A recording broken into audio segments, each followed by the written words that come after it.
Dan kalau saya intervensi itu merintahkan batalion mana tak duduk gitu ya, itu namanya intervensi.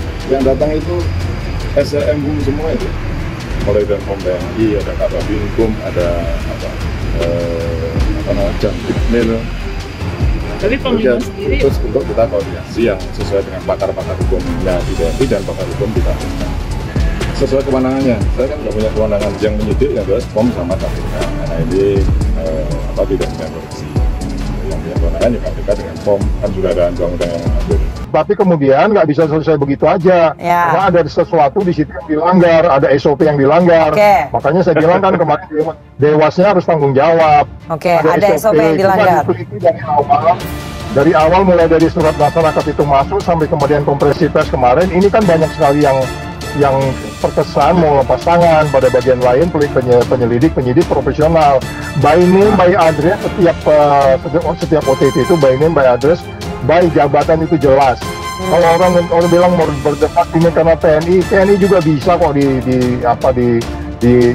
diadili atau disidik oleh KPK karena ada dasar hukumnya semuanya. Justru Maki dan POM TNI itu mengambil tanggung jawab supaya koruptor ini tidak bebas gitu loh. Jangan sampai dianggap TNI ini intervensi, mengambil segala macam. Sebenarnya KPK itu kan berdasarkan kewenangannya, berwenang untuk mengkoordinasikan. Artinya membentuk tim koneksitas ngajak TNI. Kalau TNI nggak mau ya diberikan kayak kasus Bakamla, kan sesederhana itu gitu loh. Panglima TNI. Kalau saya intervensi, saya perintahkan batalion geruduk KPK. Panglima TNI Laksamana Yudo Margono buka suara soal anggapan yang menyebut anak buahnya pengintimidasi dan mengintervensi Komisi Pemberantasan Korupsi terkait penanganan kasus dugaan korupsi di Badan Nasional Pencarian dan Pertolongan.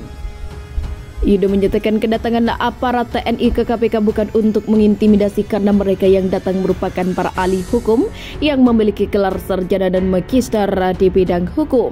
Yang hadir di sana itu pakar hukum semua. Kalau saya intervensi itu pemerintah batalion mana yang saya suruh geruduk ke situ, itu namanya intervensi, kata Yudo kepada wartawan di Rumah Dinas Wapres Jakarta Pusat Rabu 2 Agustus 2023. Yudo mengatakan sikap TNI mengambil alih penyidikan terhadap Kepala Basarnas Marsikal Lembadia Henry Alfiandi dan Koordinator Administrasi Kabasarnas Letkol Afri Budi Cahyanto dari KPK sudah sesuai dengan undang-undang.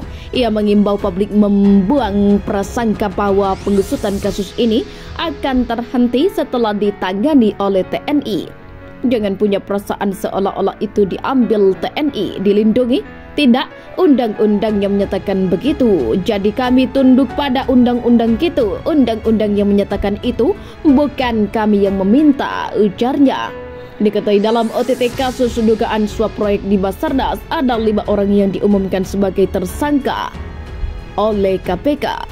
Kelima tersangka itu terdiri atas 3 pihak swasta selaku pemberi suap dan 2 prajurit TNI, yakni Kabasarnas Mardia TNI Henry Alfiandi dan Korsmin Kabasarnas Letkol Afri Budi Cahyanto selaku penerima suap. Pengumuman tersangka terhadap 2 anggota TNI itu direspon pihak Puspom TNI. Mereka keberatan atas langkah yang dilakukan KPK. Dan Puspom TNI Masda TNI Agung Handoko mengatakan penetapan tersangka KPK dalam hal ini keliru. Sebab lanjutnya penetapan tersangka hanya bisa dilakukan oleh Puspom TNI karena statusnya masih perwira aktif. Polemik OTT di Basarnas kemudian mencuat. Rombongan TNI dipimpin Masda Agung lalu menyambangi gedung KPK pada Jumat 28 Juli untuk menanyakan bukti hingga penetapan Kabasarnas sebagai tersangka.